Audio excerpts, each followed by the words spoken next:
Songs we spoke of or sang today talked about being part of a larger story, of being part of a different story, of being a part of others' story. And I find that message just resonates so well with me because at Faith Community we talk about stepping into the story of God and stepping into our own story as well into the story of others. And so it's a message and it's a liturgy that hits at the heart of who we are. So along those lines, my message this morning is that of a story. Picture in your mind's eye, if you would, a man. He's first century Palestine, Jerusalem to be exact, so he's wearing sandals, he's wearing a robe, if you will. It's a different place. There are no paved roads, there's no cars, there's no telephones. The summer air is filled with dust that has been stirred by thousands of feet walking about in the city. And it's hot on this day, uncomfortably so. And this man, he looks and acts just about like every other man on the street. There's nothing necessarily that would make him distinguished. And as you stand there looking at this man walking down the busy, dusty afternoon street, let me tell you something about him. You may be able to surmise by the large sack on his back that is full of bread that he is a baker. He bakes many loaves a day, and then he sells them in the market to support his wife and his 2 daughters. They live in a small house in the city of Jerusalem on the west side of town. Just outside of their home is the wall that separates the city from the garbage heap Gehenna in the Hinnom Valley. It's what we call hell by today's translations, but it meant something completely different back then. It's not a bad neighborhood that he lives in. It's a bit noisy from all the traffic. And on certain days when the heat is hot, like it is today, the smell of the valley wafts over the wall, and it can at times be nauseating with all the rotting that is happening there. Nevertheless, it is his home, and they do feel quite comfortable there. He's not always dreamed of being a baker, even though his good customers always compliment him and say that he's a natural at it. Somehow or other, life just seemed to move him into that area, and he didn't dislike it. There are other bakers at the market that day, some from out of town, some from nicer parts of Jerusalem, and 1 or 2 that are from his side of town. All have their own secrets, their own little ways and tricks of making bread, and he's no different. They each take pride in their work, and it gives him a sense of purpose as he provides for his own family. Each day as he works, when he has a spare moment, he thinks of his home and his family that are there.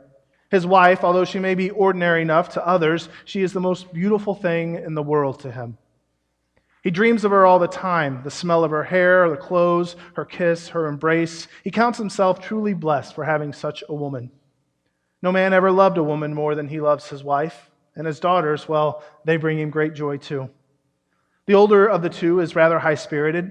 She has a mind of her own and doesn't hesitate to say what she's thinking. The younger is more pensive. One never knows quite what she's thinking, but she is always thinking. And each day as he returns home from the market, you can count on them running out to greet him with smiles and kisses, and somehow that makes the hardships of the day melt away.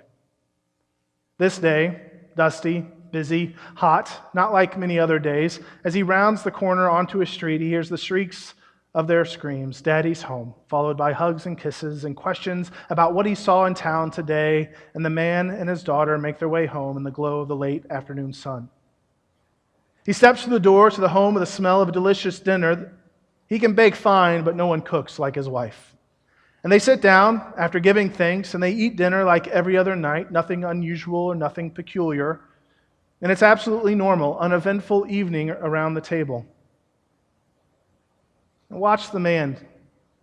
Watch him in your mind's eye. Watch him get up from the table, walk over to his wife. He whispers a few words of gratitude to her, gives her a gentle kiss as he lays a hand on her shoulder. Each catches the other eye, and with a brief gaze, they speak 1,000 volumes of affection. But what they cannot know in that moment is that their world is about to change. That would be the last such kiss, the last glance for that moment for a long time. She rises from the table to begin cleaning, and he walks to the water basin to do the same, and he washes his hands, and he ponders the events of the day and anticipates another such day tomorrow. But what's that? There in the water, blood? How is that? Where is it coming from, the man wonders. Had he cut himself somehow without knowing it? There's no cuts. Well, then why is there blood? And he slowly rolls his hands around, trying to discover the source of the bleeding, all the while wondering, what could it be?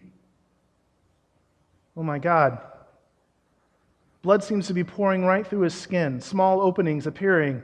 Not that they had been there before. He tries not to show panic, but it's too late. Out of the corner of his eye, his wife notices.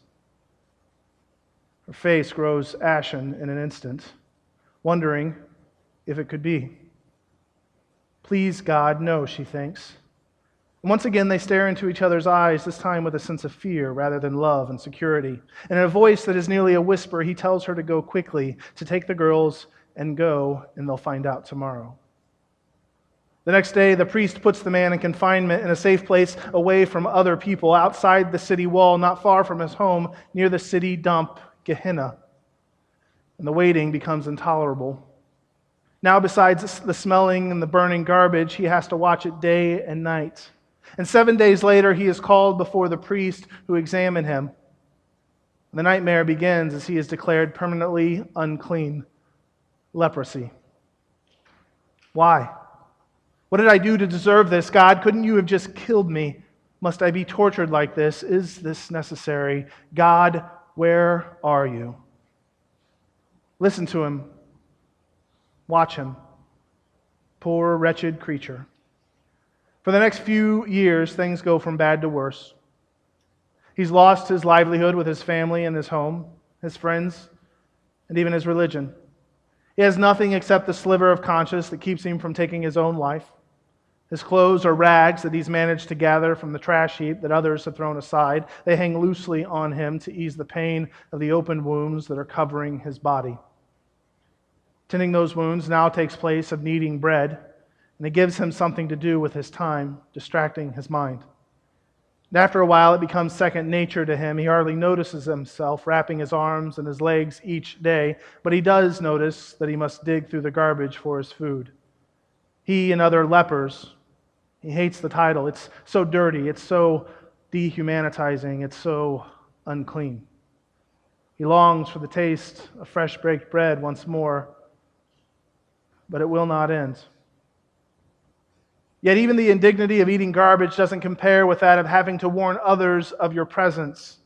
Someone's coming, one of the other lepers will yell. Quickly, they cover their face, and in perfect unison, they all begin to yell, "Unclean! Unclean!"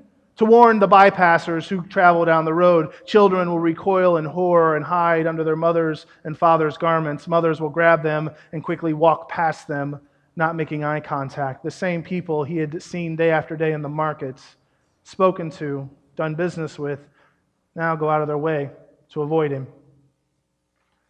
One day he was digging through the garbage by himself, and he heard the cry, "Unclean," go up in the distance. He looked up. He saw her. She was off the regular path, so he didn't say anything for fear of scaring her away, and he just sat down low and quiet, and he watched. She was as beautiful as ever, but she seemed sad and aged since they last kissed. His heart began to beat as she drew closer to touch her again. Not since dinner that night so long ago had anyone ever touched him. And he could almost feel her caress on his face. He thought for a moment he could smell her breath. And he thought for sure that she could hear his heart beating through his chest. It was loud and strong. And then in a moment she turned and began walking back towards the city and disappeared through the gate. That time was the last time that he saw her. He wiped the tears from his eyes, only to have his hands covered in blood from the sores on his cheeks. Several months passed. Word began to spread about a prophet who was in the area. They called him Lamb of God. That sounded so clean. But who is he?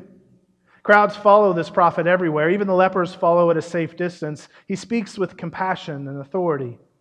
One day, a particularly hot day, the man noticed a crowd following the prophet up the Mount of Olives.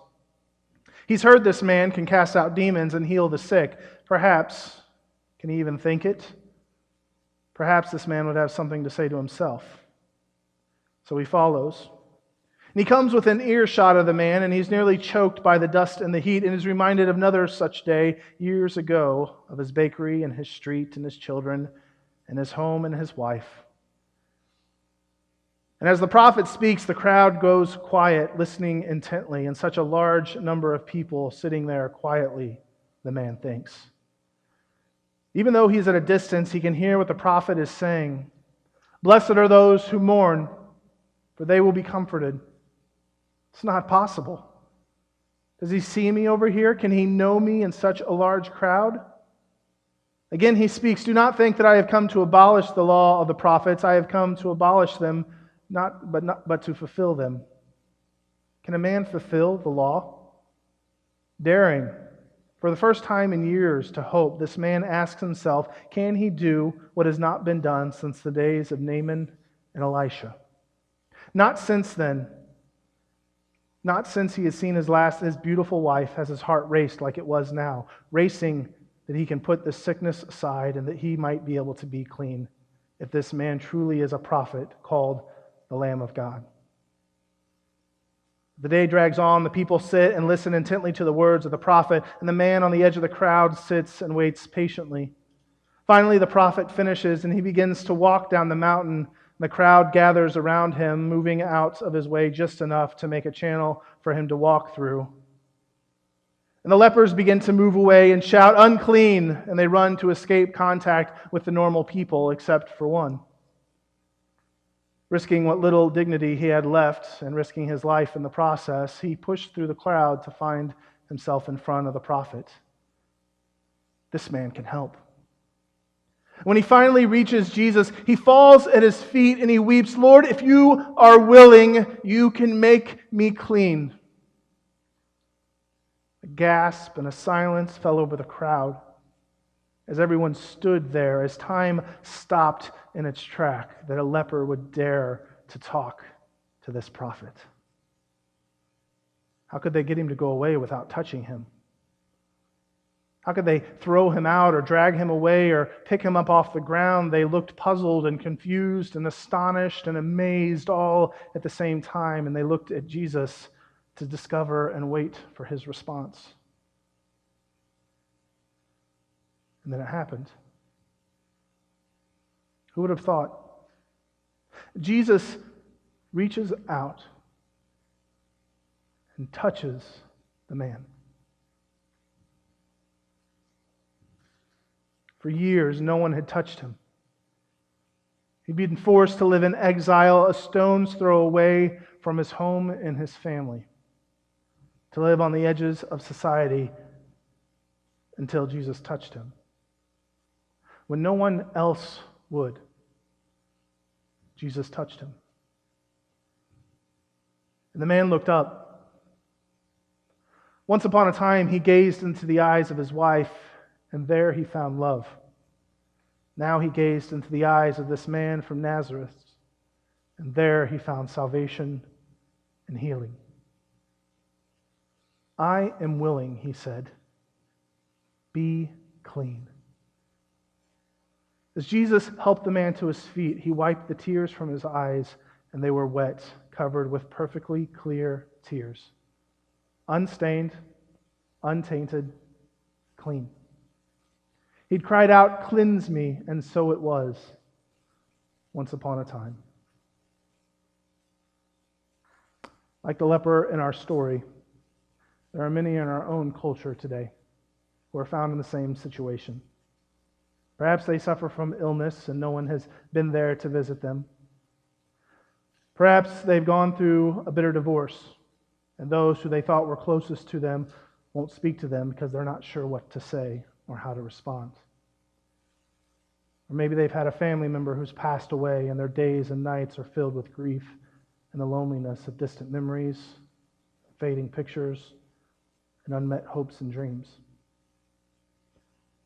You may be suffering from your own illness, your own struggles, your own troubles, your own frustrations, racking your mind and your body with what seems like forever. Or you may simply feel ugly or unwanted or unloved or unclean. The reality is we are not lost in the crowd. That we all have those areas of our life that are unpleasant, that are ugly, that are untouchable. The reality is that Jesus sees you. He knows your pain. He knows your struggle. He knows your desires. And he reaches out and meets you there. He touches you. But it doesn't stop there. It doesn't end with that moment. If it did, it'd be pretty satisfying. It would end pretty quickly. But then he calls us to go out and do the same. To go and to touch others. To go out there and to offer healing. Now, I'll be the first one to confess, I've never prayed with somebody and seen miraculous healing in their life. And yet Jesus says that we will go and do far more wonderful things than he did, which seems ridiculous. But the far more wonderful things that Jesus is calling to isn't miraculous signs and wonders that replicate what he did on his life. There was a purpose for doing what he did. The purpose was to make sure that the world knew that God loved them. The far more wonderful things that we will do in the name of Christ is that we will do acts of love for people that we come in contact with. It'll be far greater than creating a miracle or a sign and a wonder in their life. No doubt that would be great at times. But more important than those situations and those opportunities is the reality that they can know and be assured that not only does God love them, but there is a community of believers who are following in his name who also see them with love and are willing to reach out and touch him. There are some that when they read this text of this leper, that they think that the miraculous sign that happens maybe wasn't that he healed him, that the leprosy stopped. They say maybe that the miracle, and there is no Greek word for miracle. The actual Greek word is a sign of wonder. Okay? And so when Jesus does the sign of wonder, that maybe he doesn't change his state from being leprous to non-leprous, but he changed his state from being an outcast to being touched and welcomed in community. That's the sign and wonder that Jesus permits and allows and accepts. Maybe there is a miracle. Maybe there is this great transformation from leprous to non-leprous. Regardless, I know that I can do this step where I boldly step out in ways that I wouldn't otherwise, and I welcome people in from being unclean and unacceptable and an outcast to being welcomed and loved and involved and engaged. We follow the promise that God gave Abraham back in the Old Testament, that we will be blessed as we bless others. And Christ comes to reissue that part of the kingdom back into our life and back into our faith. That we don't just take and receive and stockpile these blessings that God gives us, but we receive them and then we quickly turn around and turn them back out to others so that they may also come in contact with that blessing. That they aren't held at arm's length and at arm's distance, that they aren't pushed outside the city walls and told that they have to be away, but they're brought in to fellowship. They're brought in to community. They're brought in to understanding that God's story is a story where the God, the Father of all heavens and creation, falls in love with them. May we be blessed so that we may be a blessing to others. Amen.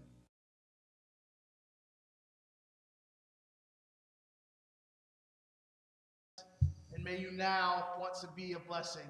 May you realize how you have been loved, and now may you want to be able to bring love to others. May you realize that you have been invited to the table of God, and may you want to share that invitation with each person that you come in contact with. May you realize that you have been changed and have been called out to go and bring about change in your world and family, neighborhood, and workplace. May God be with you. Go in God's peace.